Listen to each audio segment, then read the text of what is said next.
Hello everyone, today we continue our question and answer series that has been refreshed thanks to the response to my appeal in turn deriving from some of your demands, some of somebody's demands for more of this content. I don't know how appreciated this is because sometimes questions, we'll see it today, can become really random. I also don't know whether they make so many views as other content. There is a strange moment of sort of few scarce views, let's say, which had not happened since last summer, and I don't know, we reached pretty high levels last autumn, winter, etc. We have many new subscribers, so it may be that spring has come here in the northern hemisphere.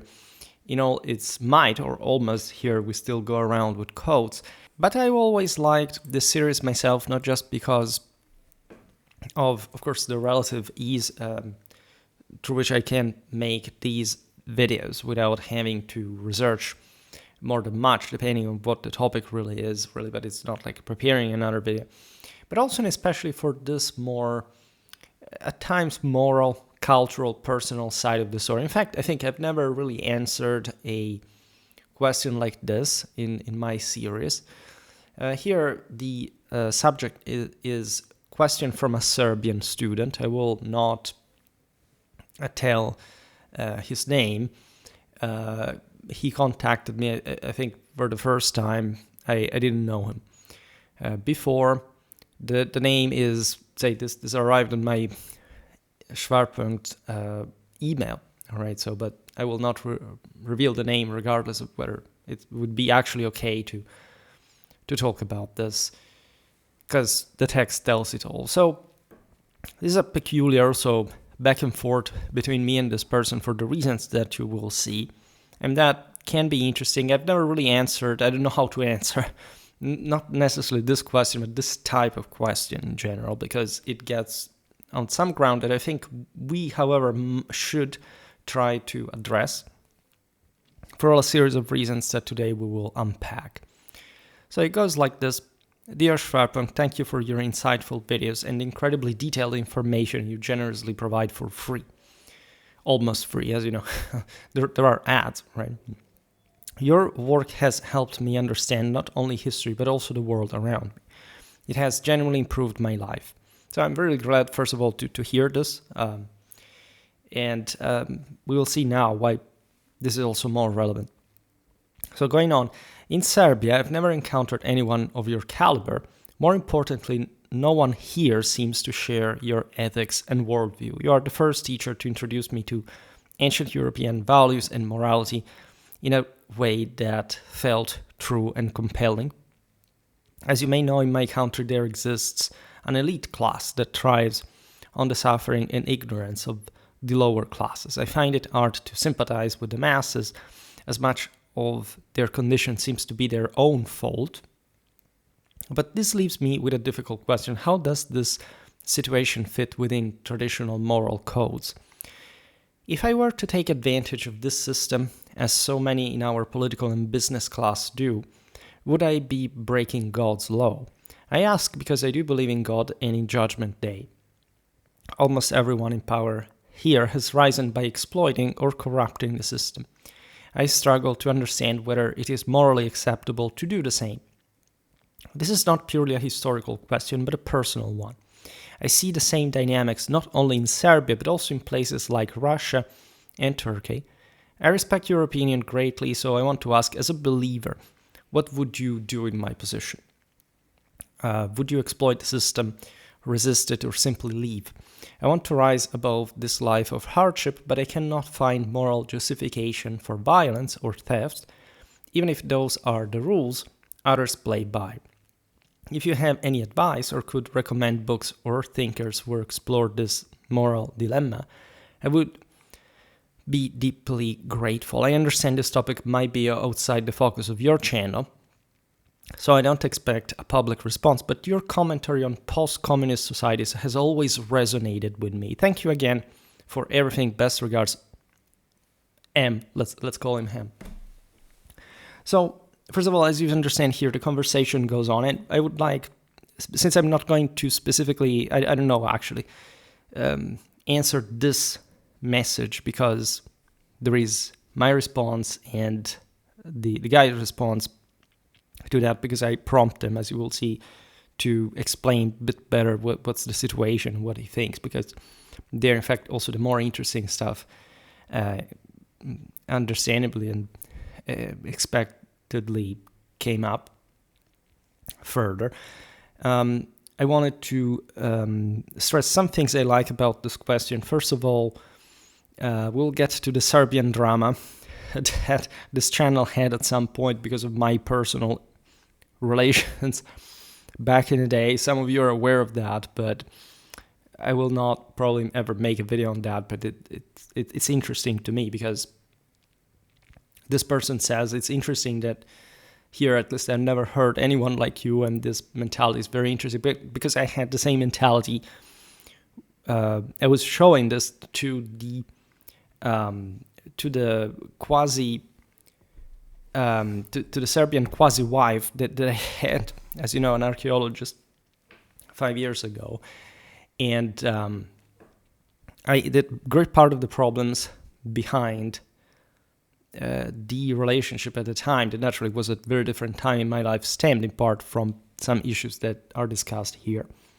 I also would like to point out the fact that this guy does not per se make a classist point, because he says, I find it hard to sympathize with the masses, as much of their condition seems to be their own fault. I don't know how much I was responsible for this kind of thinking. Of course, there's a complex idea behind that, and some of you, I say that because some of you may not be actually aware of it, and so this is naturally a very personal message that the person sent without necessarily thinking that I would be, as I always do, splitting hair and over-analyze things, because I have to talk about them also in front of other people. But that is noted, because I would say the person understands the overall complexity of the nuance of the situation, because he, yes, doesn't sympathize for the masses, but doesn't sympathize in particular for the establishment either, right? And immediately, the first answer that it comes to my mind to that is consider, of course, how much, that particular, we can't say Serbia here without stereotypes or generalizing, but like any other country compares with others. All right, and this is in fact where, as you understand, also from the original question, given that Russia and Turkey are brought into the equation, the author pointed out. I appreciate very much this thing, because it's an interesting message, really. As much as the fact that he recognizes that this may not be a specific topic for Schwerpunkt, like in general for the themes that we discuss. So I answered, Dear M, thank you for your raw and heartfelt message. I'm genuinely honored that my videos resonate, bringing ancient European values to life in a way that feels true, especially in Serbia, where you find such perspectives rare. Your question, how to navigate a corrupt system while staying true to your faith in God and belief in Judgment Day, is powerful and speaks volumes, not just for you, but for many in post-communist societies. To make a video that's real and hits directly at your situation, I want to hear more about you. What's your personal story behind this dilemma? What specific experiences, maybe in your daily life, work, or community, have pushed you to grapple with whether to exploit the system, resist it, or walk away? What's driving your struggle to sympathize with the masses, and how does your fate shape the way you see your choices? Your own perspective will let me craft a response that's practical, grounded in your reality, and connects with others in Serbia or beyond facing similar fights. If you prefer, I'll keep your name and details private, of course. This will ensure the video cuts deep, trying to make etc. etc. This is not so important. So I thought I did well, because the guy answered and said, thank you for your time. I'm only 20. This is also very interesting to me, because again, those points that I just highlighted from the first letter are interesting for 20 years old, right? So I'm only 20 and still shaping my worldview. Let me briefly share my experience. After finishing high school, I went to St. Petersburg, Russia, to study. So this is also a pretty recent thing, by the way. I imagine in a time since you're 20, since the 2022 invasion of Ukraine had started. So my first year was spent learning the language and observing the country and its people. I discovered your channel during many long and quiet nights in the dorms, and your videos became a guiding light. And so this is very interesting because it feels like Schwerpunkt, like during a Cold War crisis, is operating behind, the Iron Curtain across enemy lines, and this is really fascinating that we have such followers in the heart of the enemy side. I would like already to point out that, of course, knowing that you're Serbian, this thing that you went to study to Russia, of course, is not random. It's very Serbian to begin with. In fact, this is part of a broader motive that we will understand here now. So I like this part because not just the admission of an explanation of all what happened here, but also the fact that you come from a standpoint where you're young enough to both consider a perspective like Schwerpunkt and, in fact, critically approach a world where you even just at that age decided to move to, and you, as you understand, also the latter prefigures did not really go well, and so that sort of resonates, right? The Imperium nailed it, right? There is something about what I described about post-communist societies, which I haven't really done more than much, right? But at least, especially the oldest date followers have addressed what my insight is. In fact, since we're going to talk more about the 20th century, probably this thing will come up better in the say sooner than it was closer, like in time, to the ones I did it in the past on Schwerpunkt. I would like also to add that that's a topic that, in fact, I am fairly interested in, but that I never thought the channel should pivot around, because I think that the way you tell history by itself, and in fact through the same sort of traditional word we hear the guy said, basically ancient moral values and stuff like that, illustrates by itself, right? So my point is, it's right to criticize certain wrongs, as we will do also in this video, but it's mostly by doing right that the wrong is fixed. Like, even if you don't directly address it, I could of course have taken much more direct approaches. Probably the channel would have gotten even more views had I been more openly critical, for example, about Russia, etc., and more vocal, especially about post-socialist, post-communist societies. Because my position has always been clear. I've always chosen that side. But since I don't talk about it often, I often think, like, first of all, I'm sure that many followers of mine think that, there's still the bunch that think that supporting, Russia is to be right-wing. And, that's a problem in general, like a very deep problem, morally, culturally, personally. Just it tells you that, religion, history, reality are completely out of not on the horizon. Let's put it in this way. But of course, they don't understand why, right? So I would say that this is not the case of the author of this question. That, however, makes it all the more interesting because he actually comes from a background that not only is Serbia in all its historical, as you know, a legacy, for better or for worse, but that also felt an attraction towards Russia to a degree, or at least gave Russia a chance for the, as you know, also their historical, political, and cultural alignment, or at least apparent or utilitarian nominal partnership with Russia. It was instead something very different. Also during the Cold War, as you know, Yugoslavia was pretty much non-aligned to an extent, so to say. blocks never really existed as we understand them, but there was something much more unique about Yugoslavia, not necessarily in a better way compared to other realities, but still something interesting to point out in the relation with Russia. Just also to throw gasoline on fire. I don't know, Albania was aligned with China, as you know. So that also proves very well the notion of the blocks and the polar worlds and all this load of BS that you hear today is in fact nonsensical in so many ways. But let's simply go on. So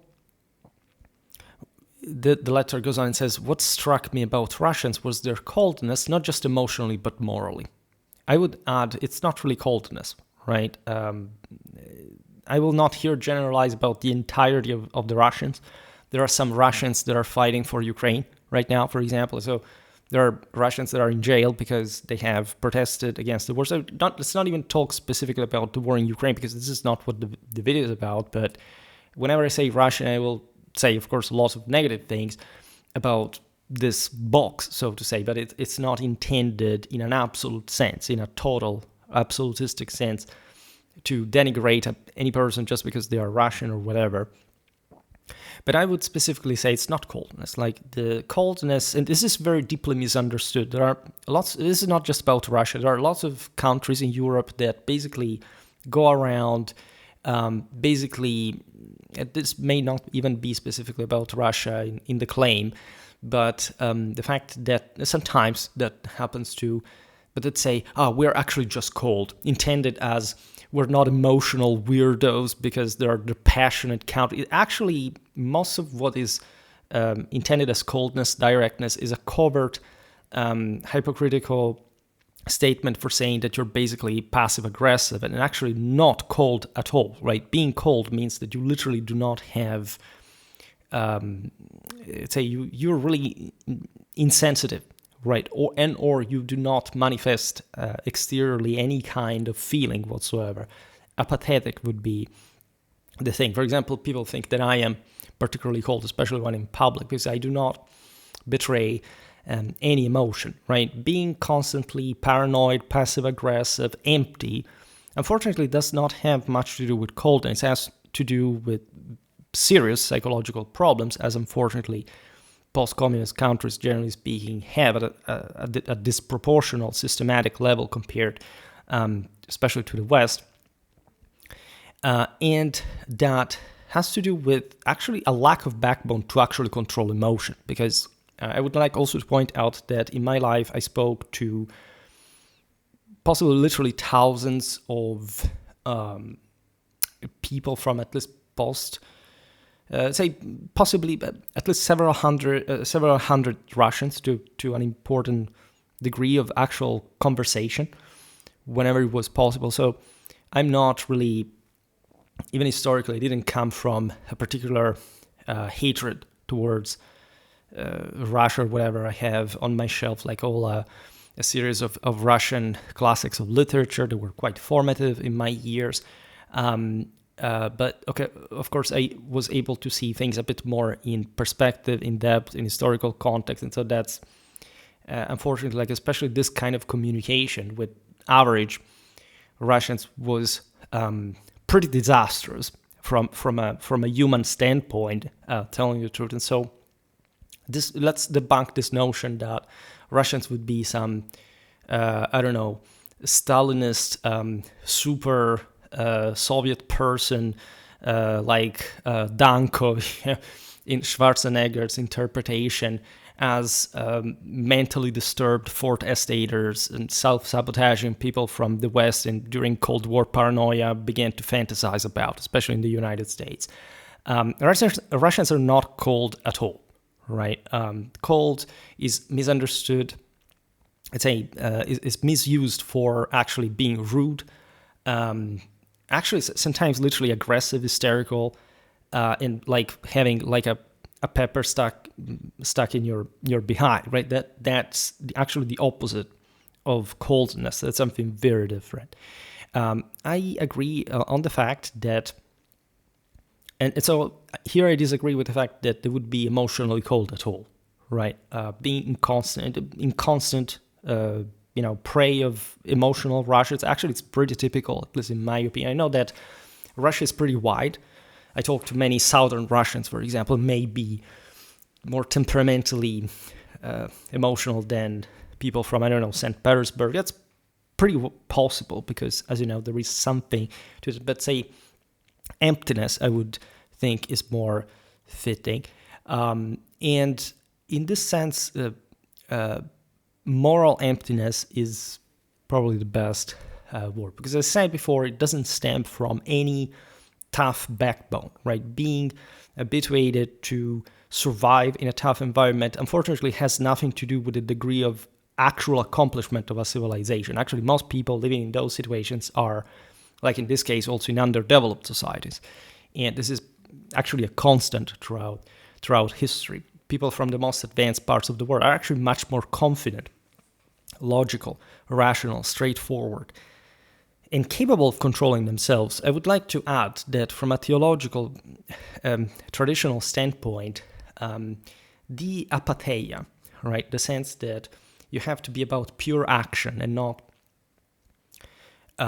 say, being the prey of emotions, of fears especially, does not have anything to do with the absence of feelings. On the contrary, it's the complete opposite. Right? In the Indo-European tradition, your apparent lack of any flinching is, and so this exteriorly perennial aspect does not have to do with the lack of feelings, but actually with the sublimation of them as the vision that they are able to, that has hopefully pushed you to essentially fix, to act first of all, and so to learn, to become wise, and to know how to control yourself perfectly knowing that whatever guides you to want to dominate the world is actually a clear vision that is not really put in discussion by anything, right? Russians in this sense are completely the opposite, because the third thing they do is to avoid reality. Remember this, that possibly the most common national character of the Russian people, historically speaking, is lies, right? That are, as you know, probably the alienation from reality was also, as you know, politically and socially engineered, especially during the Soviet Union, but was also a very true thing during Tsarist Russia, the Mongol era, etc., because of the essentially like the abysmal conditions of the average individual, and in fact, probably in an economic sense, the worthlessness in comparison to a Westerner of the work of the incredibly brutal work, but with no yield whatsoever, basically, of the average person in those terrible conditions, right? And this aligns also with the lack of pity towards those who are actually like that. Also, as far as Serbia is concerned, I mean, a country ruled by the Ottomans surely is going to have its traumatic experiences and psychological reflections as well. Even without communism, and understanding that communism is a result of that, right? It's not random that communism was a thing in the Balkans or in Eastern Europe, considering the past of these peoples, what happened to them, right? It's not strange at all. It's just like it happens also in the West among the more disadvantaged strata of the population. It's the same level of lower kind that is never, remember, in tradition, classistic, structuralistic, given that Marxistic determinism and materialism tells you that if you're born in that class, you can't do anything about it. The West has continuously, and also in its world domination, succeeded because of the elevation of the lower strata, very often through also military effort, but properly the enlightened vision of the leaders, which is unfortunately what, for the Russians, unfortunately for the rest of the world, what in fact the Russians never really had in their history whatsoever. Hence the continuous recurrence to lying as the sole national identity of their country, as we all very well know. Like lying just by default. It's not even We will explain now this better, but it's just like starting from, first of all, avoidance. Like, let's pretend that problems do not exist. Let's put them under a carpet, even though it looks like, Mount Everest covered by a carpet. And let's hope that, in fact, nobody sees the big elephant in the room, that, by the way, these people believe, since they do not know anything about the rest of the world, that other people do not know about them, right? They do not literally know anything about the rest of the world, so they do not know that other people can see them in that way. And actually, they feel very ashamed about themselves, because this is typical of inferior cultures, as opposed to some sort of guilt for having acted that spreads in the foretators of the West, so that end up in pacifism, in alleged pacifism or self-sabotage, isolationism, also the other great indicators of the cultural inferiority of a people, and specific people, by the way, within even, in fact, countries that succeed in actually manifesting as imperial powers, not being the allegedly second power in the world, being stopped by the 23rd, then instead proved, in fact, to be a much more Western one, and also a more traditionalist one. Notoriously, Ukraine is a much more religious, socially orderly, and culturally advanced country compared to Russia, which is also the reason why lesser people in the West cannot afford to accept this, and because they would like to bond with the inferior one, because they think that would be their normality, that could hide the fact that they're lesser people, right? So it's also, as far as that propaganda goes, as you know, a complete hysterical denial of reality. And the funny part of that is that this propaganda actually does not work. Like, the effect, nobody should really be bothered by the fear that this propaganda could succeed, in the sense that people literally think what this propaganda says. First of all, always remember this, that Russian propaganda at large, any sort of public statement, etc., is always primarily directed to domestic purposes, because any Russian government is made by Russians, so it's in turn paranoid and hysterical about the situation, and they fear that they can't fall out of power, as it, as you know, routinely happens from a moment to another, given that they have practically no moral basis in which to stand, and their governments are incredibly fragile, and self-perpetuatingly weaker, right, over time. The actual risk from the other side, from the spread of this propaganda, is to actually, in fact, allow for lesser people to convince themselves that abandoning the actually traditionally Western values that have been completely eradicated from the Soviet regime, and also were pretty, again, scarce, because the imperium wielded by Russia was incredibly scarce, to the point of the same collapse with in World War I, with the Bolshevik revolution, etc. To make the long story short, make lesser people in other societies think that moment with lesser people are the norm is more preferable, and in a sense easier to achieve, without working, without value, without beauty, without merit. These were societies that literally put geneticists into gulags because they dared say that there was an hereditarity of genetics, right? Let's not even talk about, eugenetic and the epigenetic improvement, let's say, of the race. This is the, say, pseudo-cultural background from these people comes, right? It's not like the Soviet Union. If the Soviet Union is over, this thing does not exist, right? It takes probably, a couple of centuries to recover from that as a dignified people. And especially, like, also the system that we see today is basically a simple continuation of that socialist state. Russia is notoriously and incredibly socialistic and incredibly statalistic, other than anti-traditional reality, where there is so many atheists, abortions, again, you can't look at also other post-Soviet countries. They're not like that at all. And so there are many reasons for this we will talk about at some point.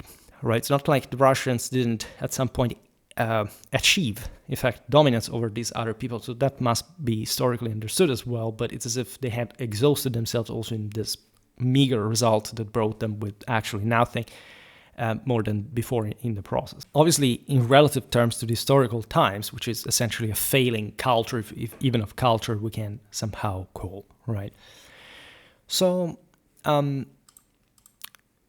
here the author says something very interesting. He says, unlike my people, so the Serbians, who often respond to injustice with passionate nationalism, Russians seemed numb, even apathetic.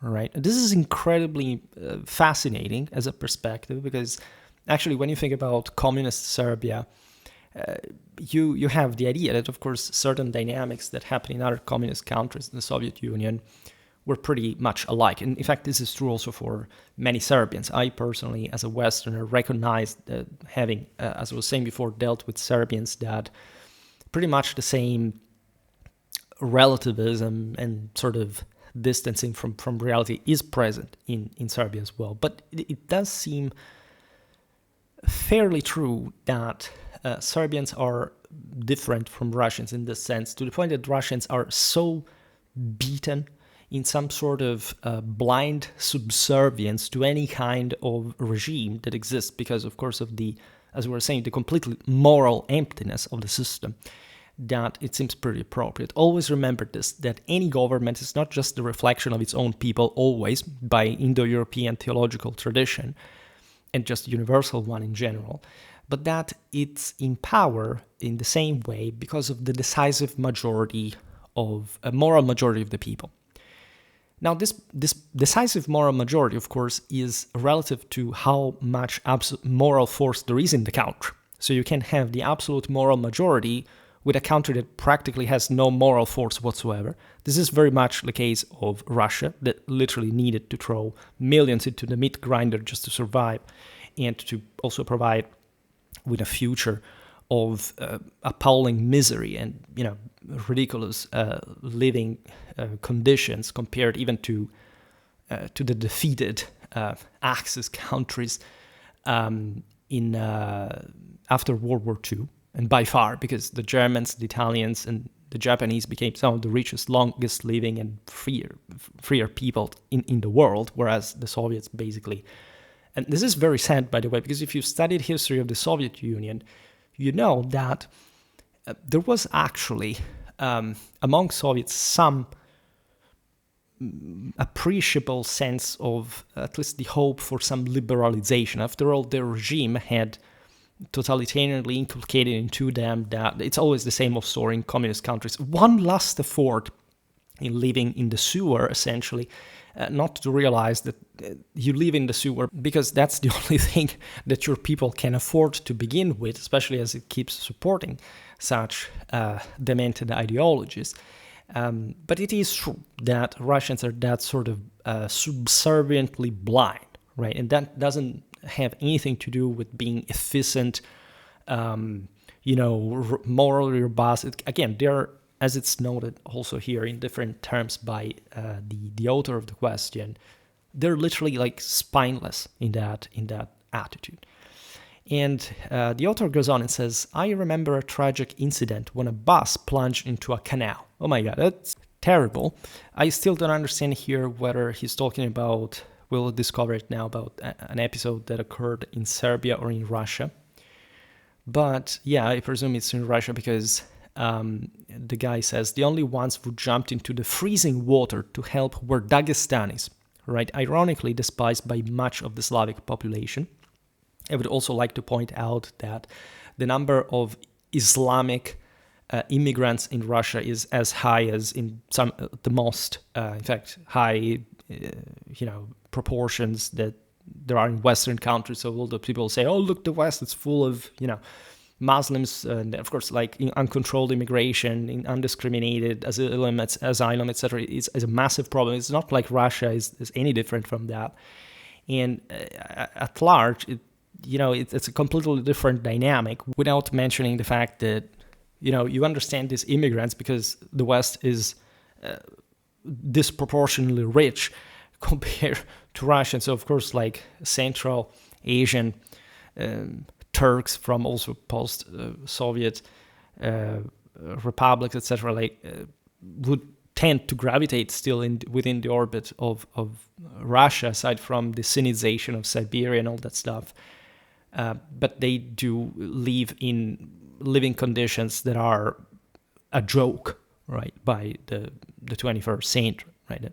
This is, anyway, what, of course, Russia could afford historically. So the thing continues. There can be many more things said about Russians. So basically, the story is that, again, this bus fell into the freezing water somewhere in Russia, and the only good-hearted people were Dagestani immigrants, and the Slavic Russians didn't come to help. That's somehow fascinating. In any case, the email continues. It says, there can be many more things said about the Russians. Their properly servile, this means, mentality, and the post-communist trauma.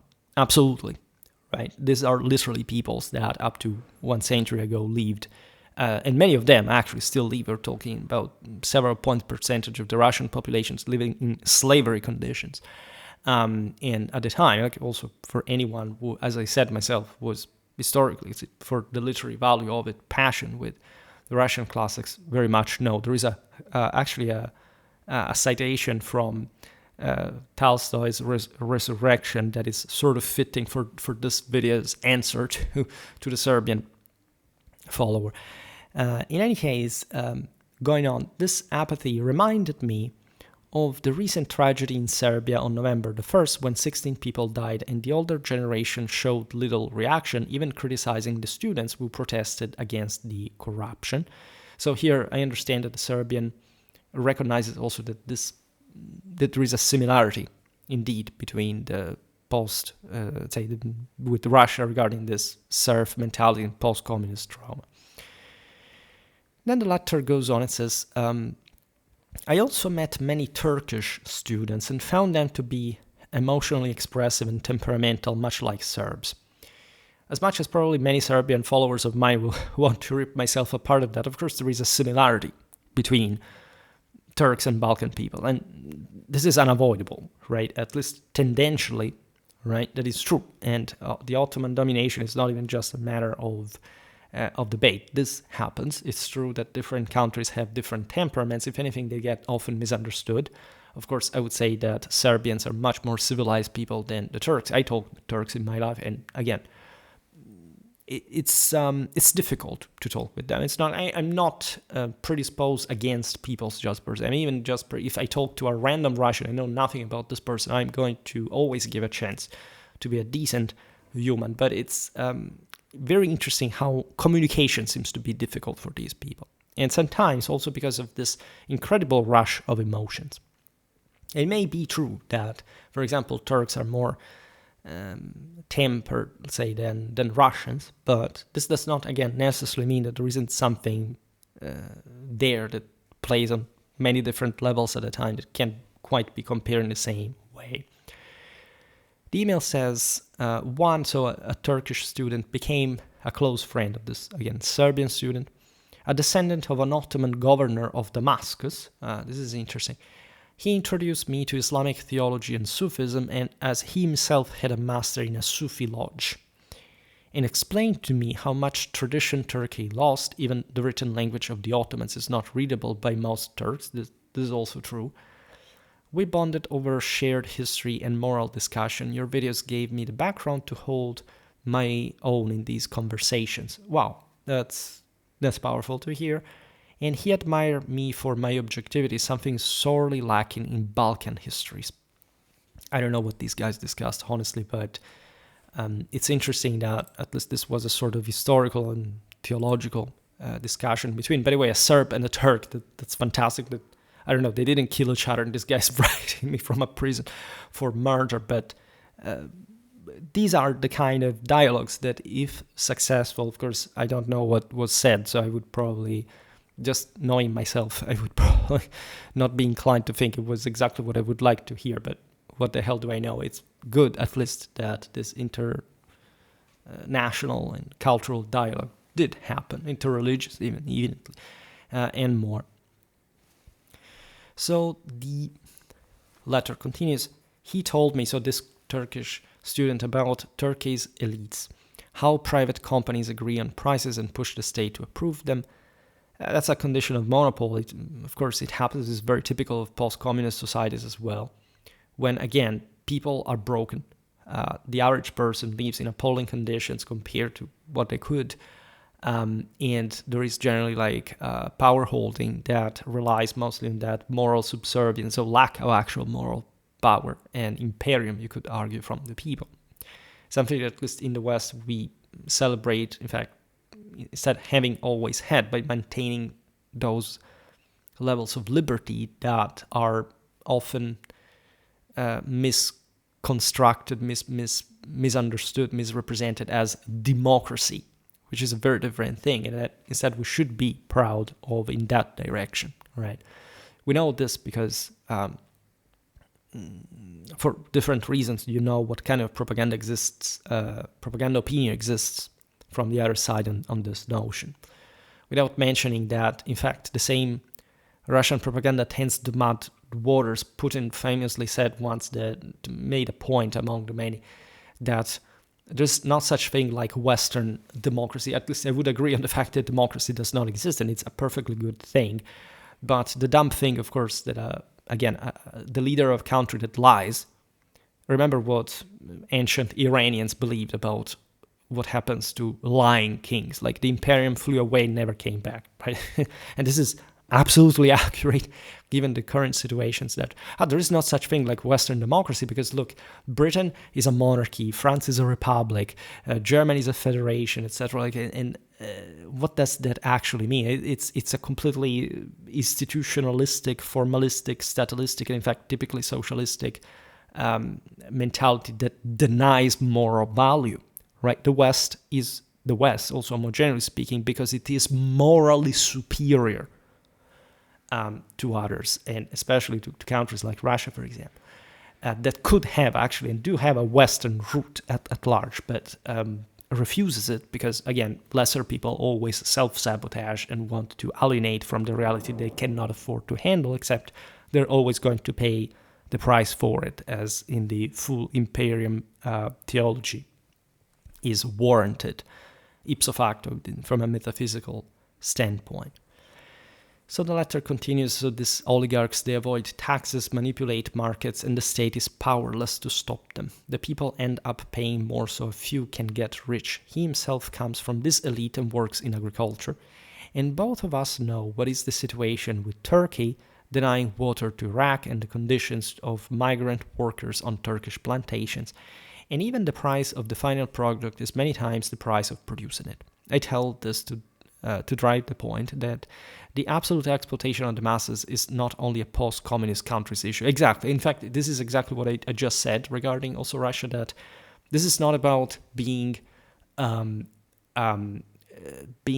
a specifically communist, but is how empty you actually are, right? How morally weak you actually are.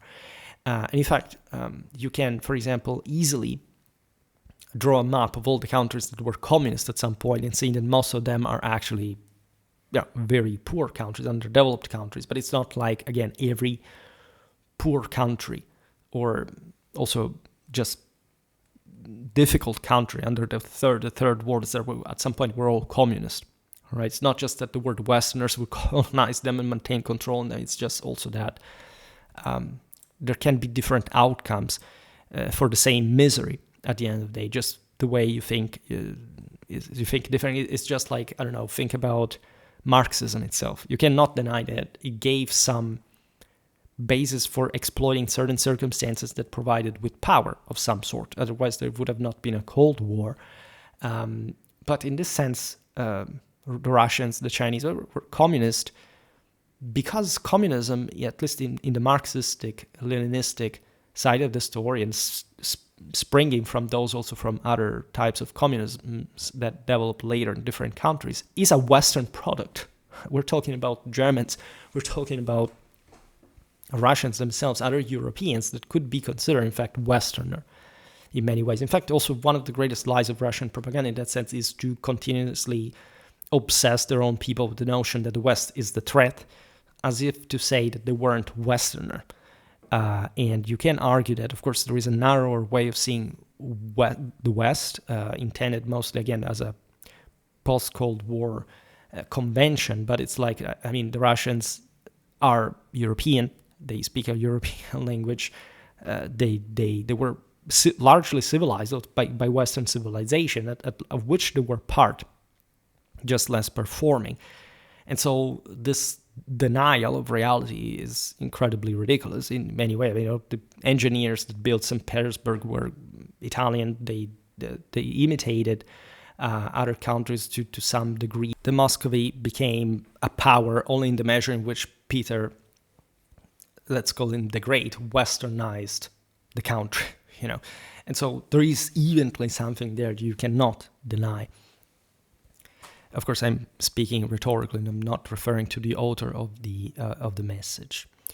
And so, yes, I absolutely understand why you're driving to the point. And again, it's a very mature observation. I like how you framed this this idea, and this is the beauty of it. Because honestly, I would also like to say this, that I will probably speak about this in the future. But I have, even though I don't come from a post-socialist country, fortunately enough, I have an enormous, I don't have ancestors from there, I don't have any of that, but I have an enormous personal connection with the post-socialist world for many reasons, very old and very recent, and all many others in between in my life.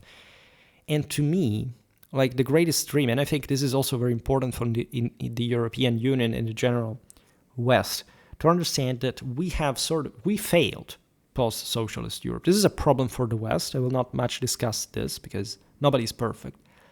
But I find it ridiculous, honestly, how the left tried to subsume, as we're, say, post-socialists in Europe, by simply treating them as if they were children and telling them we're all equal, we're all friends, we're all part of the same thing, there are no differences. And the right pretending that, I don't know, the post-socialist world is, you know, the only place where tradition exists. There is no tradition in those countries. At least there is no tradition compared to what the West was able to salvage, regardless of whichever sort of political degeneration that can happen here and there in strictly partitic sense or ideological senses. It's not like, I don't know, in the United States, of course, the pretty much messed up thing of the LGBTQ, etc., or, you know, other sort of Marxistic excesses, as also the pendulum swing and Trump's election proved, means that the West is worse than countries that are not like that. This is what only lesser people try to constantly convince themselves of, to literally deny the reality that we are the imperium holders and that there is not much from the other side, but some sort of, again, passive-aggressive threat, because there is obviously no way, nor in conventional or non-conventional means, that these countries can do anything other than destroying themselves or the world at most, but surely not winning against the system. It's not to say that the system always remains like this or that the West doesn't have to do anything to counter these threats, but I think that also history is pretty mercilessly self-evident regarding the actual outcome by traditional patterns.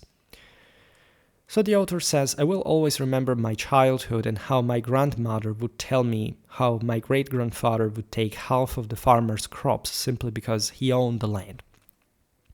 After communism fell, much of that land went to a few oligarchs. This is really typical. This is exactly what revolutions brought to people who had once been loyal communists, so lesser people. So basically they decapitated the elite, as corrupted or inefficient as could be, to just substitute it with worse human beings.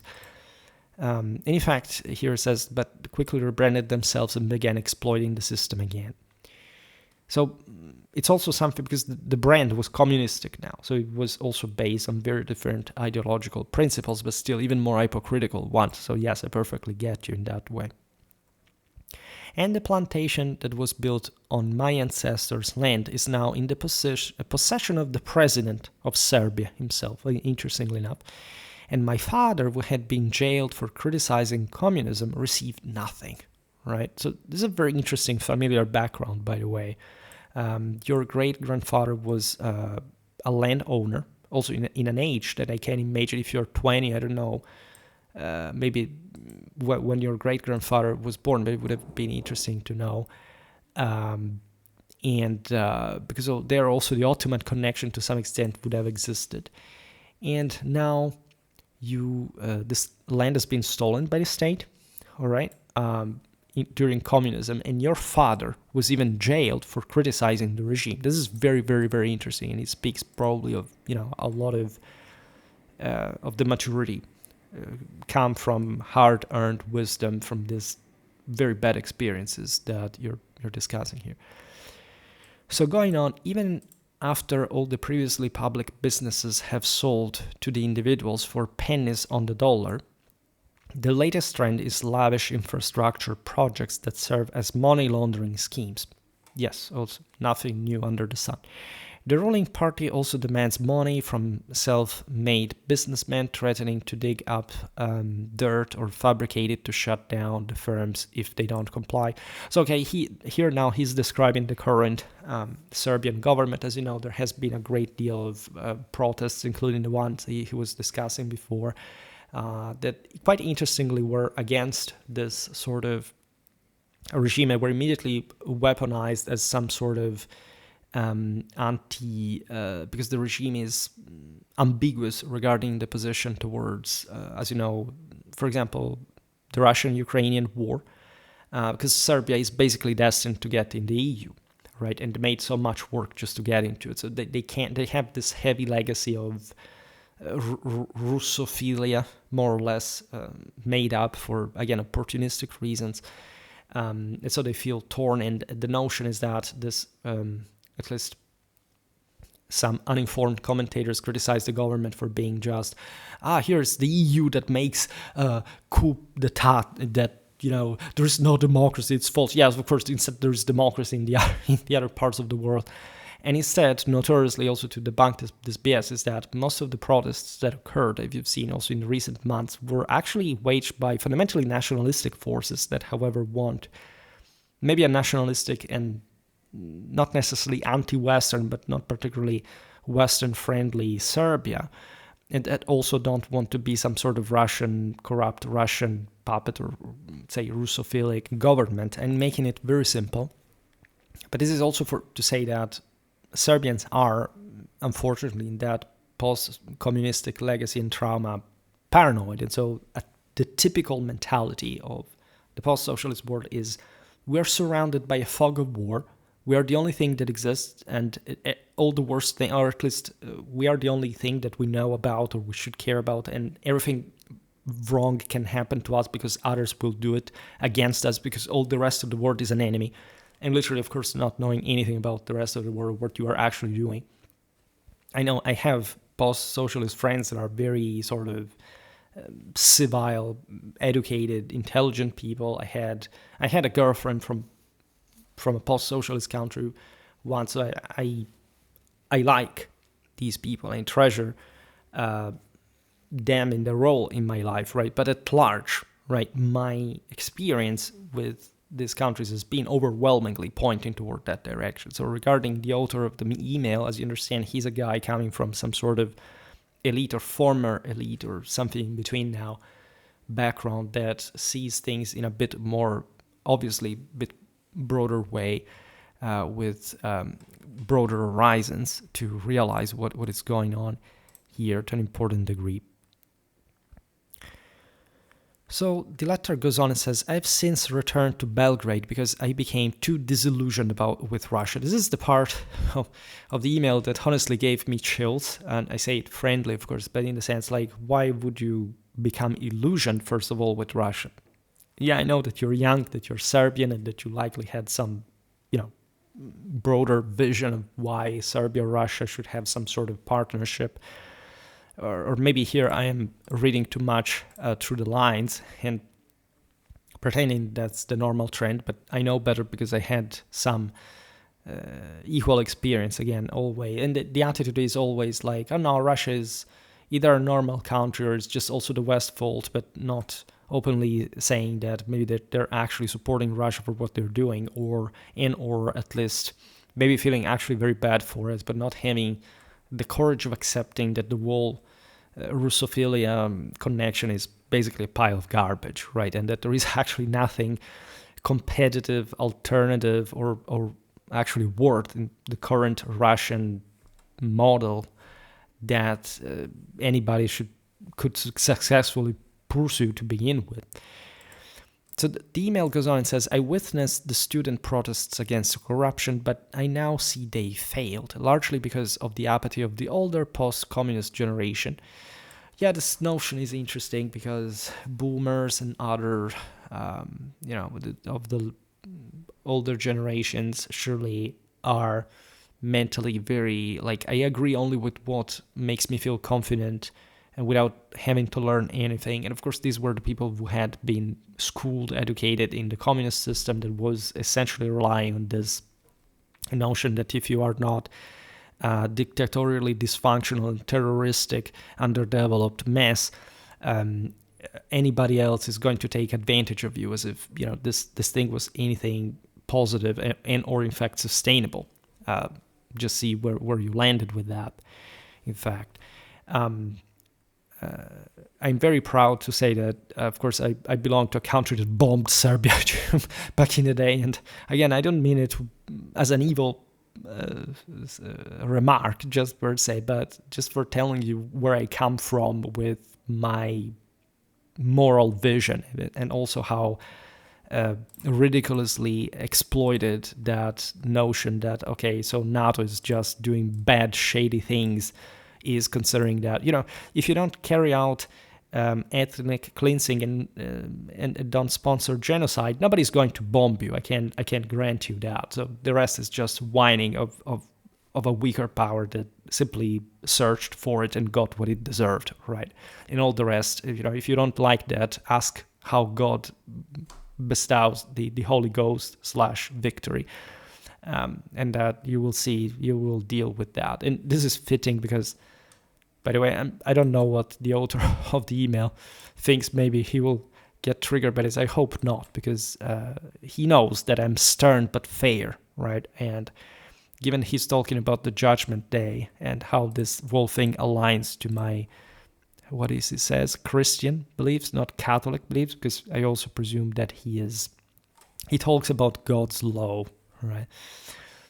So he doesn't enter the matter of orthodoxy versus Catholicism, etc. But that's also a very interesting topic, and I will not address today, really. In considering the bleak outlook this author gives about his own country, which I would be more hopeful towards instead. Maybe I'm just, again, a ignorant Westerner that doesn't care about what happens actually pretty close to me. But he says, Serbia is now a quietly dying nation, where the government pretends to be patriotic while the best young people leave. So just like Russia. And low-wage migrants replace them, so just like Russia, by the way. The demographic collapse is visible in every street. And now for the question. And this is very appreciated also for all the people who say, the West, doesn't make children. There are lower wages.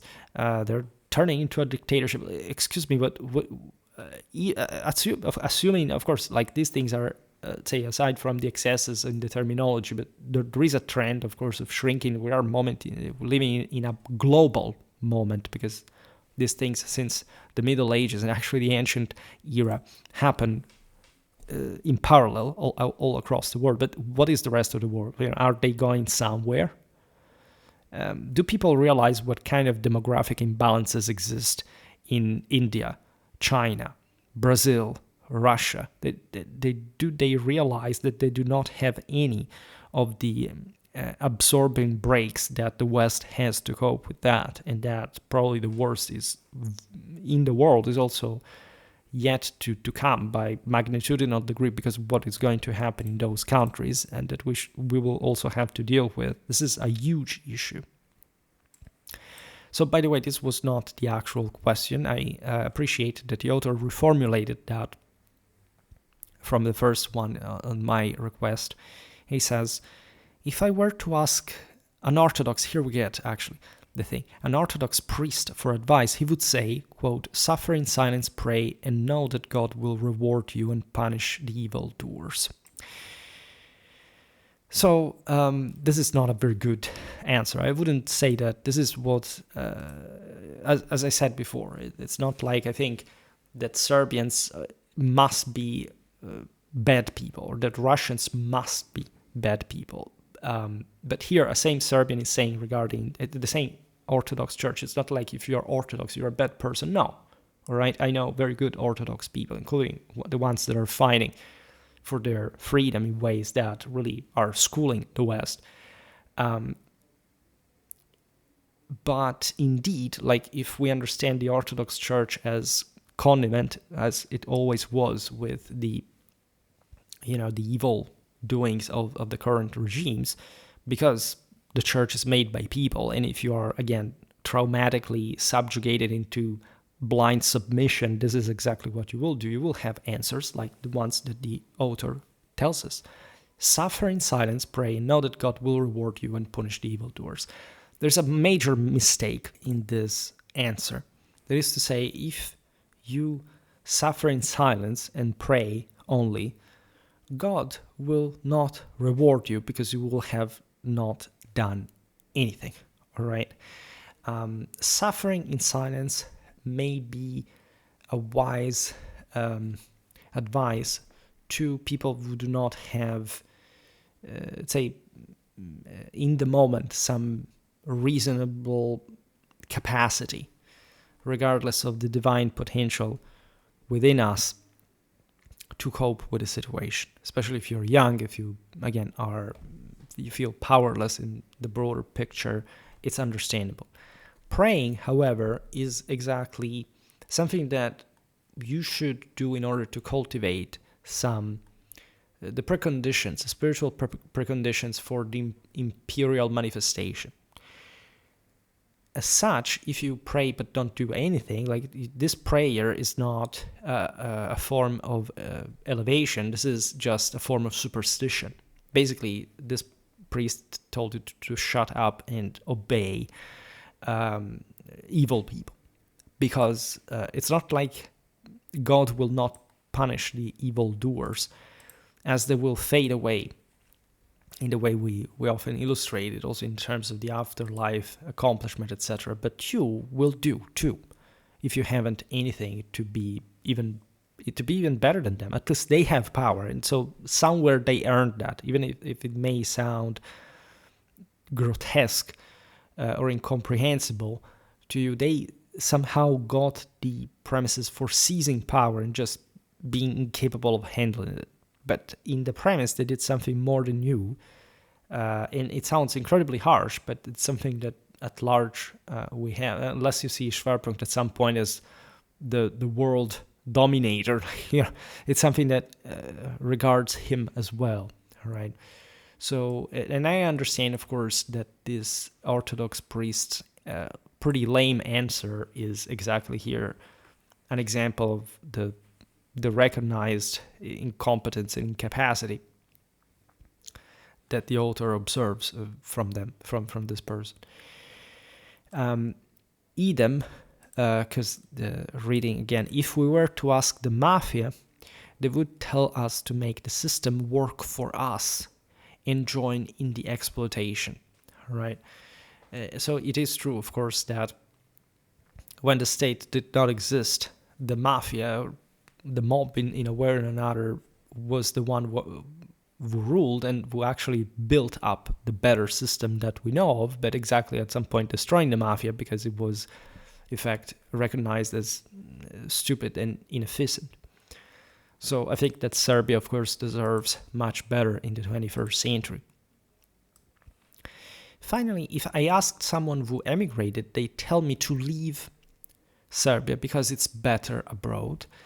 this aspect, I understand why it's somehow hypocritical, since it is true, this has happened in Russia as well. Like if you talk to people, for example, who left Russia after 2022, they say, "Oh, these are the best Russians, the more educated, the more..." But it's absolutely wrong to presume that at large they have anything to do with not actually with being aligned with the West, or actually not being sympathetic to their own government at large, right? These are at large just utilitaristic people who realized that they would have not essentially earned as before, and that they would have been limited in their personal liberty, and so they fled before it was too late. But it's not like in their brains they haven't ingrained the whole notion that they actually are, that there are... It's not... I've never really heard a Russian actually presuming...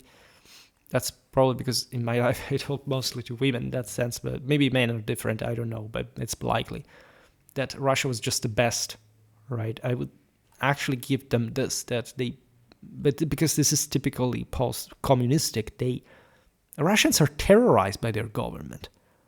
They're absolutely aware of the fact that they live in a shithole, and that they're constantly terrorized and paranoid, and that they freak out at every single step of the way. But they still, like in a Stockholm syndrome, presume that since that's the only thing that they know, that it should be maintained, because if that does not exist as well, oh my God, there is a revolution.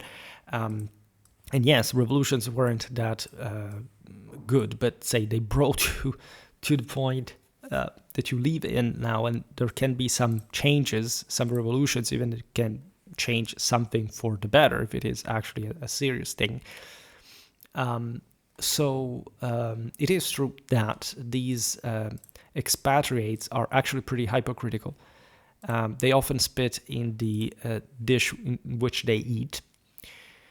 And they do not actually integrate in the system. They're just going to find their own shell, their own niche, and remain paranoid and spiteful, and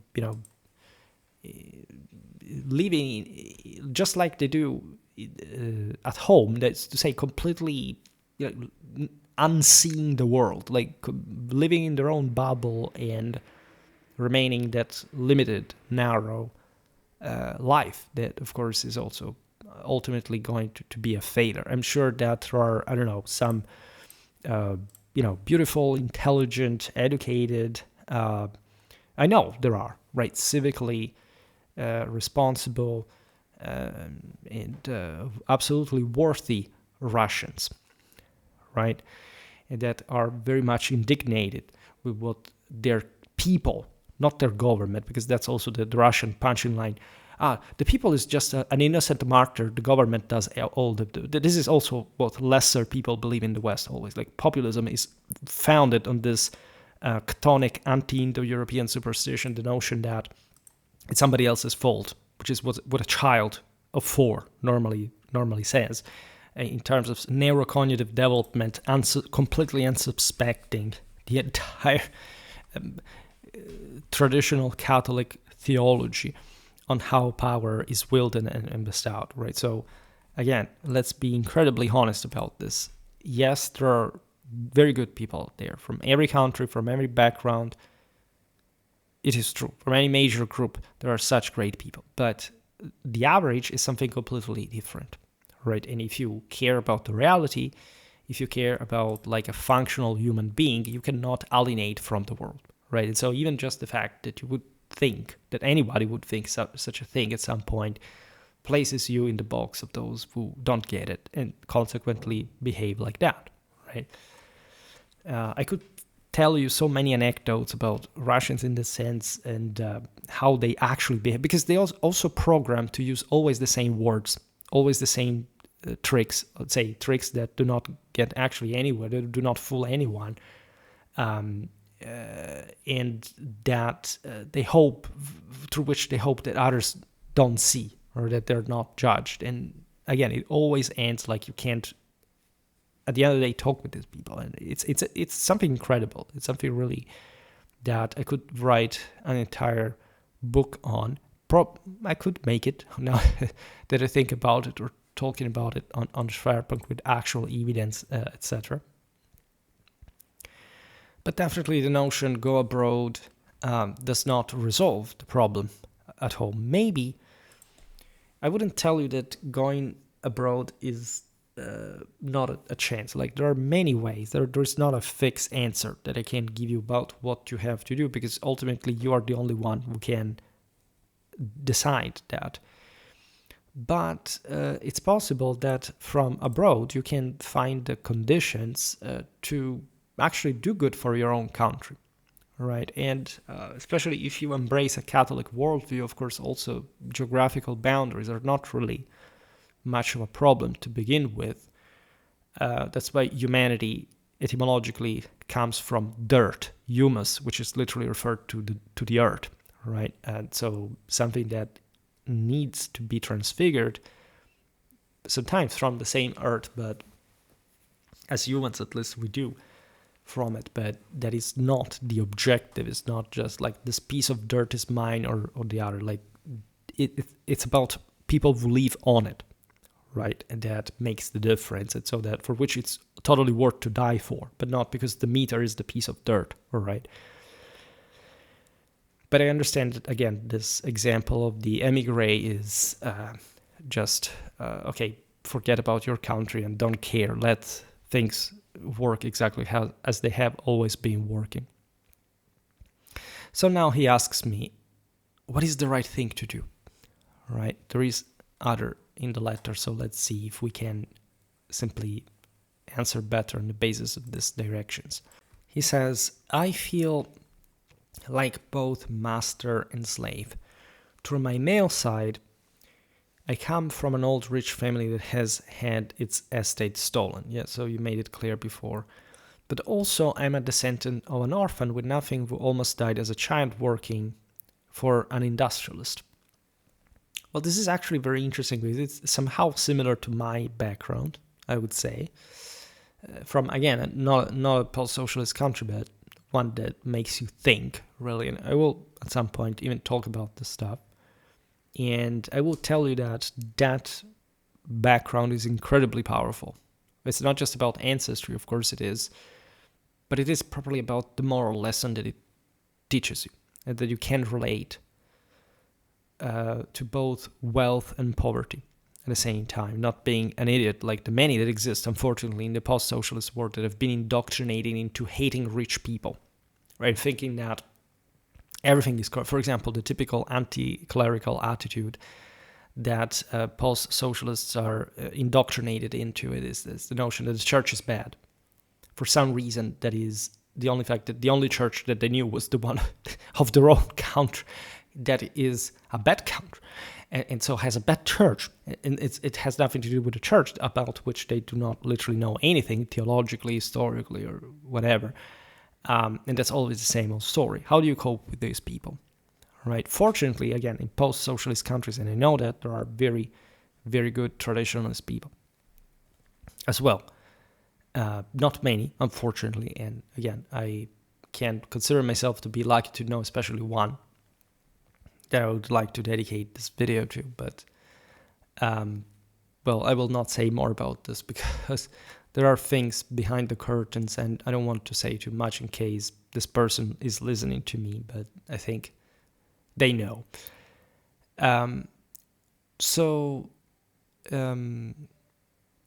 This is also very interesting. He says, I've suffered enough under this guy to know that I do not want to live like this for the rest of my life. Right? So this is a very interesting statement to make, and one that takes courage to make. So thanks for your honesty and the fact. And I'm sorry that you went through this. I feel for you, and I understand that it must have been really tough, right? Even if I have not really... So we all have this kind of ideas. We all suffer to an extent, but your situation is peculiar. And he says, I want to rise to secure a better life for me and my future children. This is also beautiful, really. But is it right to join a system built on injustice? So there's a series of rhetorical questions here that I will answer collectively in the end. Does the underclass's deserve to be exploited? Surely they deserve to because they are lacking morals and stupidity. Well, normally, yes. I mean, as I was pointing out before, I also come from, like, the maternal side of my family was pretty poor. All right, so at least in the West we had the boom. They passed from fourth estaters to third estaters, and so that's actually a proof that the West succeeds. As much as anybody can succeed if they really want it. So I will not say that the underclasses are inherently stupid and immoral, right? They tendentially are more than even the elite, even establishment to a degree is stupid and immoral, right? But of course, if there is a hierarchy that is to be found in those relative terms with the various estates, what, of course, this, as I was saying in the beginning of the video, this question revolves around is also how does this strictly pertains to Serbia? And so is the way of Serbia, say, better or worse than, say, the one of Russia or of France, right, or Portugal or whatever? This is something that obviously I think Schwerpunkt offers some insight in, and it's not so banal or easy to answer, right? So always remember that nobody is beyond redemption. And of course, like, your rhetorical questions make me presume that you understand that, and you're asking this because you want to be spurred to be a better person, which I definitely do. Like, I would do for anyone.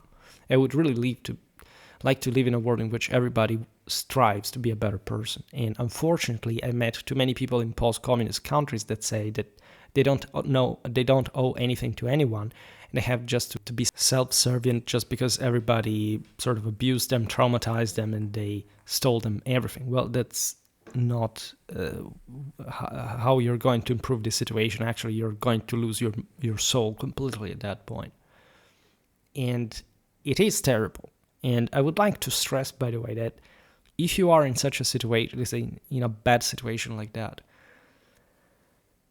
in general, if you feel oppressed, if you feel down, if you feel really like you can't do what you want to do because there are so many obstacles in the way, it is absolutely natural to feel like that, to feel like you can't make it. All right, this is incredibly important. Everybody is cocky and arrogant, talking about the imperium, value, quality, etc. Then something hard happens in your life, and all of a sudden you're a whiner, all right? And you say, oh my God, I will never fix this, my life sucks, whatever. It's that easy. So also being too much habituated to easy lives can make us weaker, right? So the question is very relevant as far as also, why did the Soviets succeed historically to a degree, but then the Soviet Union collapsed, right? In its very twisted path, this is what happened to them from their perspective, right? So here, the question goes on, if so, is it morally acceptable for me to take part in that exploitation? No, it isn't, unless, of course, you accept that, meaning, paradoxically, that at least acknowledging it is going to, at least, especially the fact that you formally acknowledge that is very important, because you may feel that, and having your lower instincts, of course, telling you that that's not good, but still doing it, as many people do, right? Criminals, and it's not like they don't understand or they're completely severed, even as psychopaths or sociopaths, from that realization, right? So obviously it's not acceptable, but we all do, right? It's not like, I don't know where I come from, or wherever you come from, the system you are in is inherently either positive or not. It's not like here Serbia is a hopeless country with no perspective. Actually, like, things will improve. Like, nothing is temporary. Like, mafia is not a perennial thing, etc. But it's obvious that we all live in a fallen world, right? It's always inherently sinful. There is always something bad that you're taking advantage of at some given point and or being taken advantage of at the same time.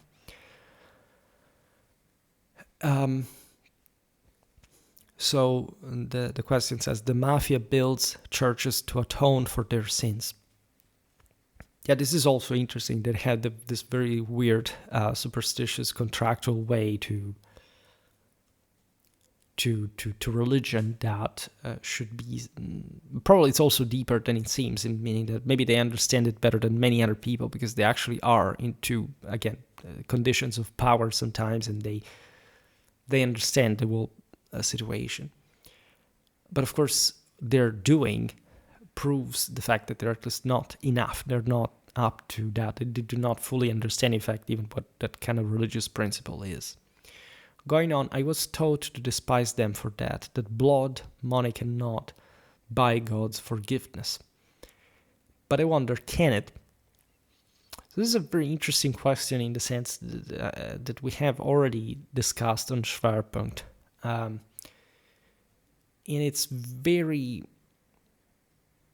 delicate. It's basically the notion, I made a video about this, that it partly addresses it, which is called the way of the left hand, right?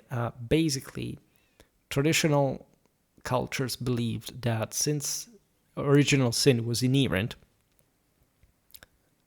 people, essentially in order to go back to God and to earn the capacity to do so, you cannot but essentially learn from your own sin, because there is a deficit of your understanding that even when you do something good, still entails something wrong, right? It's as if there were a math. In theory, if we stick to Christianity, Christ's example should show you like the absolute predisposition to not acceptance, but to that mission, that exemplary mission of self-sacrifice that is aimed to a positive outcome because of the spirituality it can steer like in others. And so the Holy Ghostly power. So of course you cannot essentially say be blessed by sinning per se, but you can get into a fight where in order to prevail you will have to do something which will cause some unfair destruction, right? And the notion is that the greater the purpose, paradoxically, the more you have to go on the edge, right? And as such, it's all very difficult and strange, right? So most people's ways, in fact, our way is pretty banal, average one that is likely not conducive to any kind of proper achievement, right? There are people who, however, are called to a higher mission. As you see also in the life of saints, at some point they will sin. Actually, their life had been about sin up to a certain point, and it's only that experience of sin that will make them understand what to actually do. And this is not like asking Schwerpunkt, like, what do I have to do? Schwerpunkt tells you, or anybody else for that matter, and you follow that, and that's the magic formula. No, obviously it has to come from within you, but it has to do so through the proper realization that you will have to learn by being exposed to the system as you are. Even this letter is a sign, right, of this redemption, this partial redemption, and you're walking on the edge here.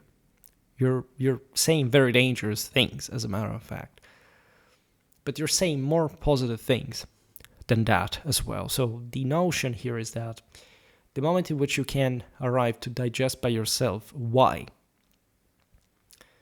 what some things you said are wrong and dangerous, maybe because I'm pointing it out or whatever, that can be one way among the many, you will able to step over them.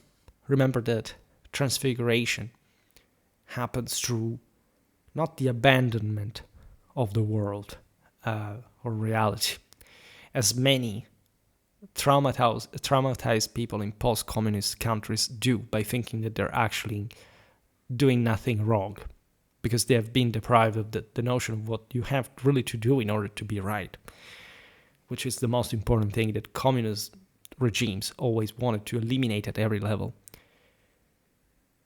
But that you exactly need that evil to do good, right? You need to really transfigure that evil into good. That's how it happens. Not by doing bad things and good things at the same time, just by trying to balance them out.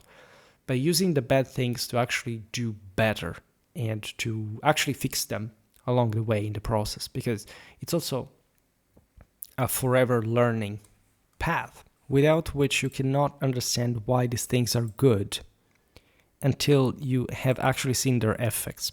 Right? It's just like, I don't know, for example, you're very young, you're 20 years old.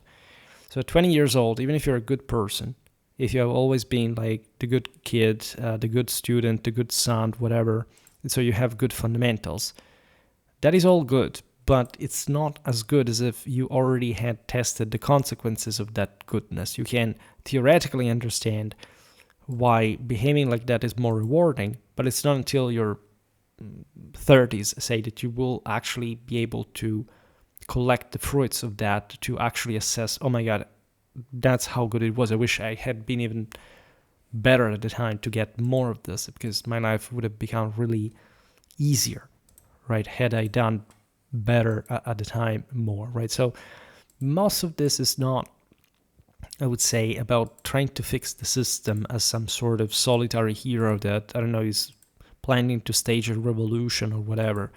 Realistically, this starts from just thinking about yourself and cultivating your own power, accepting your own limits in the expectation of transcending them, but mostly trying to get the right basis, the right start, right?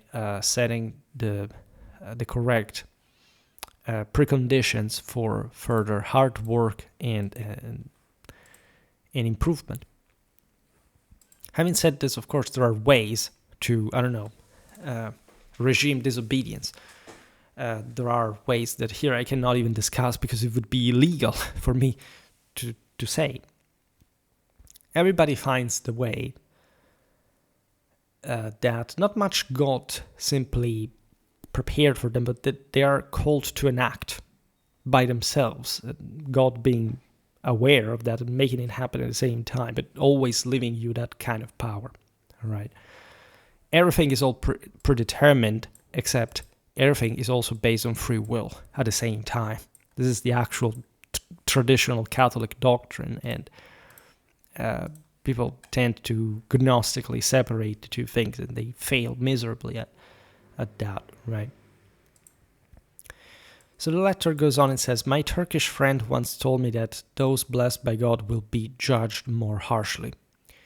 Well, your Turkish friend is actually right, which also shows, again, a great deal of maturity in that conversation, and that proves how even different religions are sort of reasoning about the same Catholic basis at the end of the day. And this is true, because it's as if you bore it. It's not as if, but it's like you would literally bear a heavier sword, a way more demanding weapon that is always double-edged. And so it's not like the more you go on, the easier it is, right? You will just become, however, stronger to wield it. So that will cost more, but it also will be more rewarding, because what you can achieve at that point with your experience will be greater. As you will know how to brandish that sword, right? The letter goes on and says, this is why this Turkish friend helps even the drunk beggars, believing he'll be held accountable not just for what he did, but what he did not do, and that on the day of judgment he will be questioned why he didn't help the man if he was able to. This is also a very beautiful concept. I believe, of course, that alms are important. As you know, also in Islam, they are, given your Turkish friend's background, a very important part of the Muslim duties, etc. So alms are very important. At the same time, shouldn't evolve into some kind of parasitism. It's difficult. You don't help somebody just because you help him materially, right? So, of course, I will not say what I do in my life about this, but of course, it's obvious that alms do help, and it's obvious that they have that redemptional purpose. But it should be also about understanding the best way those people can use that liberation. As I was saying before, in Resurrection, there is an episode in which I was telling, I would cite Tolstoy, in which he is, maybe you know that work. This landowner in Russia decides at some point to sell his land, actually to donate his land to the peasants who worked on it. And these peasants were so habituated to be serfs that they literally, in the presence of the guy in this peasant meeting, were literally, like, he was telling them, I will donate this stuff to you, it's yours now. And these peasants were still talking to them as if they hadn't heard him, not because they didn't want to believe him, but because they literally did not have the capacity to understand that he was donating the land to them.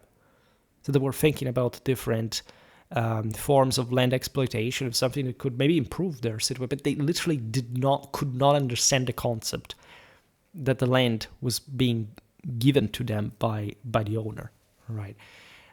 So in that case, those peasants would have actually not been worth that gift, right? Because they would have enough problems on their own with all their preconditions and prejudices that are essentially a metaphor of that of course in the story, like, that happens before the Soviet era, etc. But it's still part of, as we were saying before, of that broken society that eventually just communism would easily grow. In fact, with fanatic means, through, like, mostly stealing wealth from others and not having the palest idea of what to do with them, because the fourth estate has literally no idea what to do with it.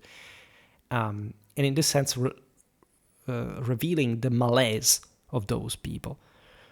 So yes, be kind to others, help them. That's very beautiful, etc. But in fact, let's always remember that the gospel has nothing to do with communism. As many people would say, oh, Jesus was the first communist. This is about socialism. This is about helping others, like giving away all property. This is absolutely not what Christianity, even remotely, has ever been about, right? And if anyone thought of that, they were just pretty radical, extremistic, and especially extremely violent and disruptive heretics that were using religion just an excuse to steal people's money, which is essentially what communists are. So the letter continues. It says, if I rise through unjust means, how can I expect God to forgive me? And this is interesting regarding what I said before. You can expect God to forgive you if what you do with this means is greater than that. Right? It may sound bad, but if again, with the example of mafia, right? Before the absolute state, so to say, there was nothing in the world but mafia. Everything was mafia. Right? You can argue that, in a sense, the state works along similar patterns, but it's, of course, more civilized, more logical, more rational. But this is also typically communistic slippery slope. A communist would reason in terms, the system always go worse mechanically. And so if the mafia rules, it will never change, as you're actually also stating here that Serbia has no future or whatever. Wrong. I totally disagree with that. There is always, again, a chance of redemption, as I was saying before. And from those systems, better systems that fought and defeated mafia emerged. And it is not a contradiction in terms. It's literally what happened. All right, people change and can change for the better. Right, so it's possible, in the sense, not to indulge into the same principle that makes that regime stand, but fixing it, for example, from the same condition of power through political struggle, military struggle, whatever, is a viable option, while still not changing everything all of a sudden, right? Because there are also, let's say, what you do, what God will evaluate you for is also the degree of what you were able to do with your own means. And so that's why, also in that sense, the more you go on, as your friend told you, the harsher it will become, right? And the more difficult it is, you will summon the greatest forces of evil in that. You will get a lot of reaction or resistance. You will be fought against. You will be surrounded by the Furies. But in Catholic tradition, that's exactly the moment in which the holy war, right, the holy combat starts, and you have the chance to use those forces to tame them and to possess them and to gain the power that will redeem the war, right? The letter continues, as I listen to your videos, I get a sense that in order to be beloved by God, you don't have to be this meek, defenseless slave of a man that the church would approve of. And in fact, the church does not do that, right? Post-socialist societies do that, sadly enough, right? And it's actually satanic worshipping, except people do not even know, again, what, in that sense, God is. And this is technically exactly what Satanism is about. I hope this answer explains that, because these are important theological ideas. It's important to insist on them, right? Going on. But now I grapple with the question of how far can I go in the pursuit of power? What are all the cards that are on the table that I can use, and what should be my relationship with a common man? I don't have a holy cause. I fight for myself. And this is, again, as I was saying before, typically post-socialistic. Right? You don't, for example, you said actually a beautiful thing before, that you want to do this for your children, for your future children. I feel you there. And I think that's a holy cause enough. It's a path. It's a step of the way, right? If you climb, you will really see how much there is within, and beyond that, in the same process. So you don't have to be you don't have to incentivize socialism or parasitism, unfair welfare, whatever. That's not important. That's not an option you must pursue, right? You can, again, the ranges of options that you have at your disposal are actually pretty wide, right? A great unfortunate post-socialistic legacy is this notion that you can't do anything about the system. And obviously your letter resonates with that. So this is not to say that your challenges are not great. That, of course, if especially you care very much about Serbia, your country, you are rightfully concerned of the limits that maybe just as a young person you obviously actually have in order to do anything. This is a problem that we all have. It doesn't stop to this situation. But we talk about nationalism recently on the channel, and I explained how through the nation you can actually achieve that as well. There are many layers that overlap and that are exactly coherent because they are hierarchically interconnected. Of course, as you're a very young person, probably like in 5 years from now, you will become way more responsible and confident and actually successful, which I, of course, wish you. Like I would wish anyone, for everybody's sake, right? Now it is difficult, and it is easy to get into the rhetoric that the system is just in one way, that things are just like that, and that, basically you can't have this tranchant judgments like just this is what the church says, or maybe the Orthodox Church says, right? As you provided with that aforementioned priestly example, all right? So fighting for yourself is good to an extent. At 20 years old, I fought for myself to an extent, like you may understand this, right? It just, you grow later, the more you actually achieve. The important is fighting, right? Fighting is an important part of the wall, so that even when you make a mistake, you are tendentially readdressing yourself in the right direction. Of course, if you're strong enough. And I'm sure you can. You seem to have good fundamentals, and I do understand like how to separate the wheat of the chaff here. Like I said it very explicitly, exactly for the sake of this. There is a very good part of you, and then there is this burden that we all carry to an extent, and that in your sense is typically like in a Serbian post-socialist sauce, all right? And we all have our own. If you continue in the first with the good part, and if you're able to address the untied knots of the latter part, you're really on a good track.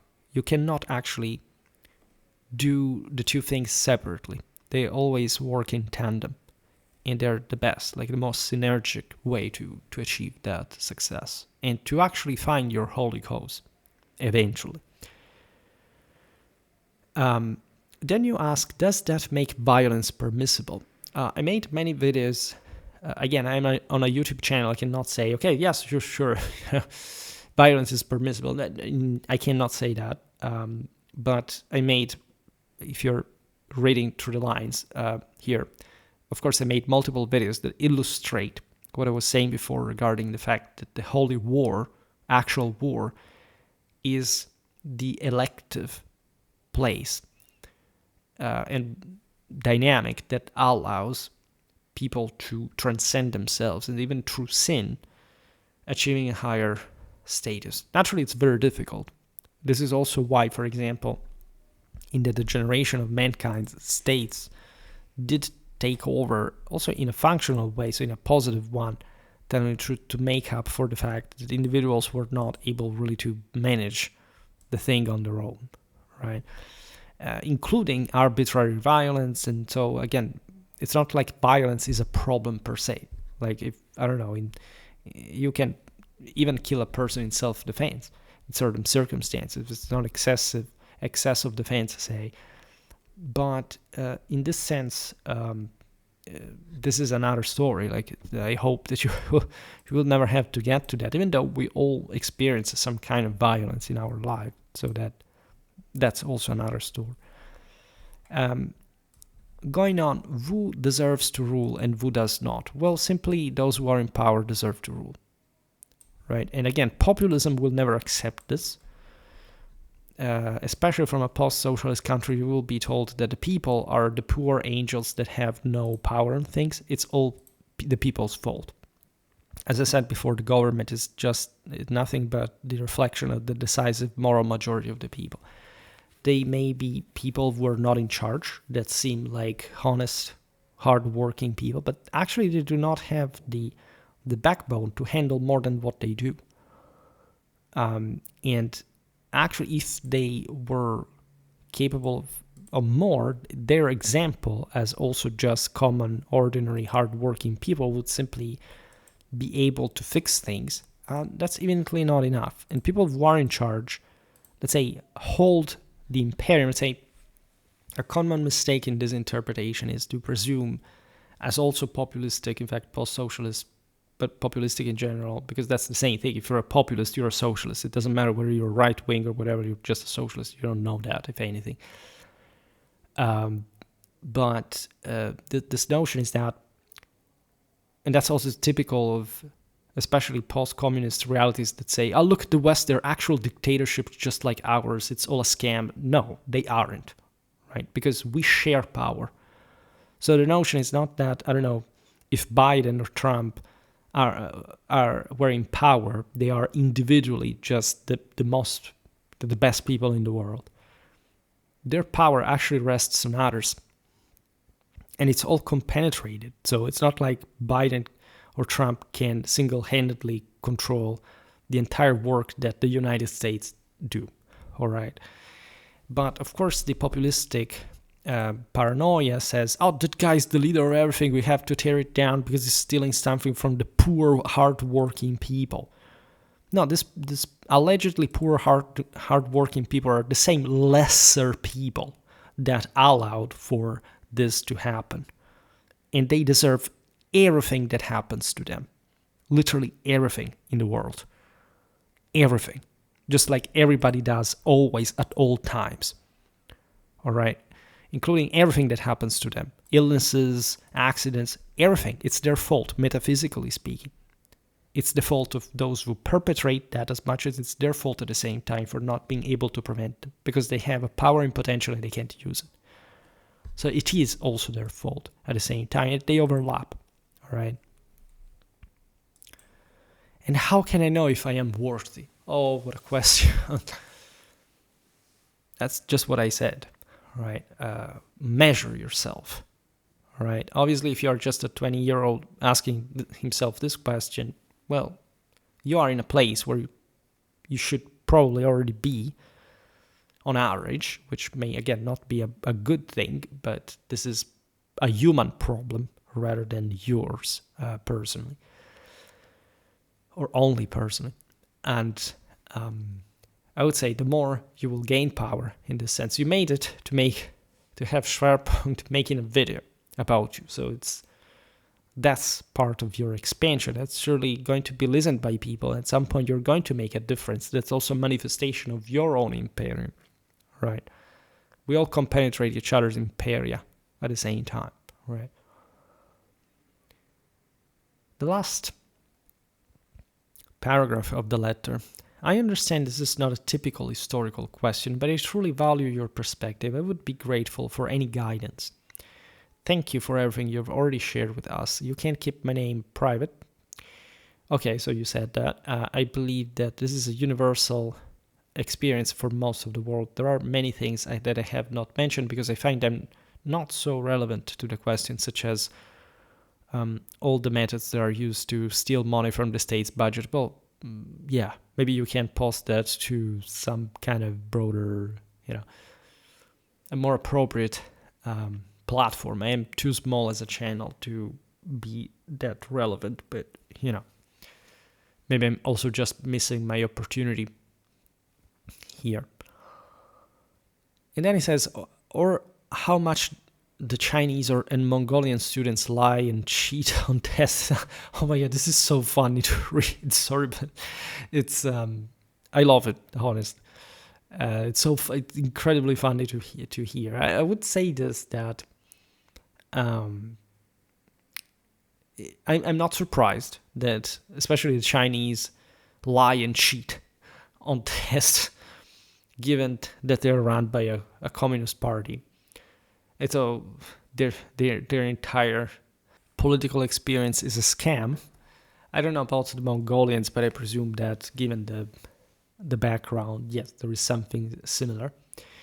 I would say this, that in Russia, notoriously enough, part of the reason why the Chinese are expanding so much, aside from the broader, demographic, economical reasons between the two states, is that, and this is valid actually also for the Mongolians and the Turco-Mongols in general that we were mentioning also before in the post-Soviet world, turn out in many cases to be much more entrepreneurially gifted than the Russian Europeans. Because those during the Soviet Union were habituated to parasitically survive on the miserable welfare that allowed just them to be enjoying their, in fact, miserable life, and they wouldn't care about anything else because they literally didn't even know that anything better existed.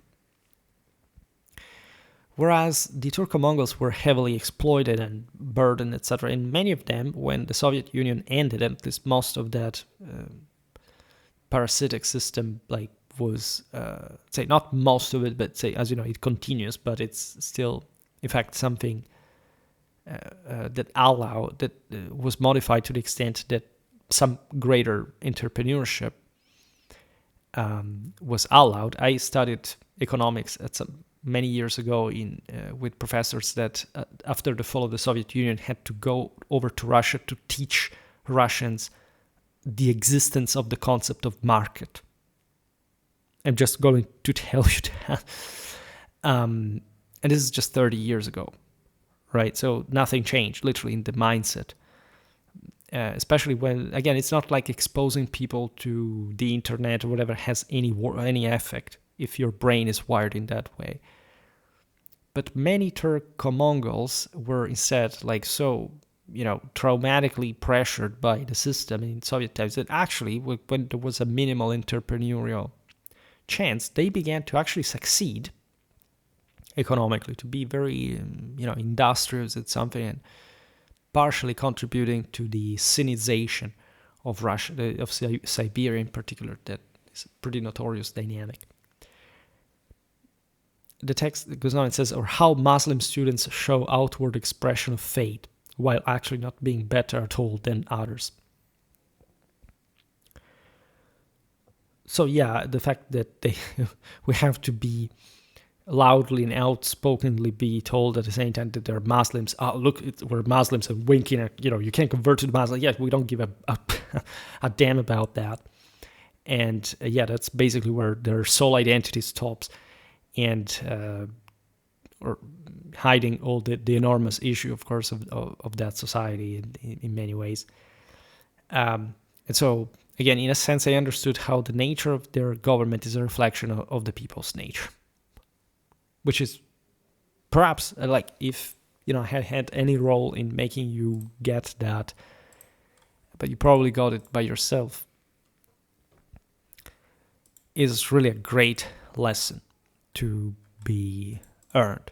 All right, so that's absolutely fantastic. And this says, with respect and sincerity, signature. Well, so yeah, I answered the first message with the second, evidently.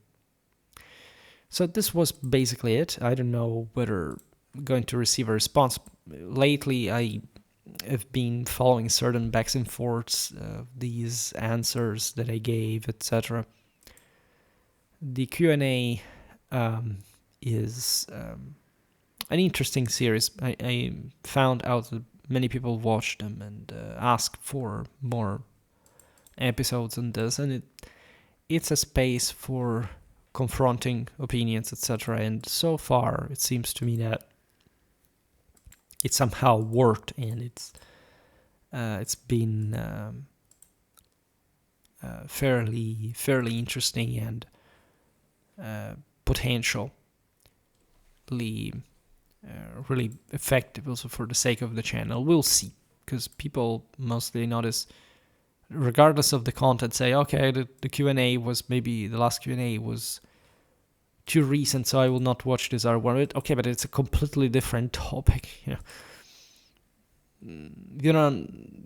Sometimes like the dynamics of YouTube as well as other social media are very, very, very strange.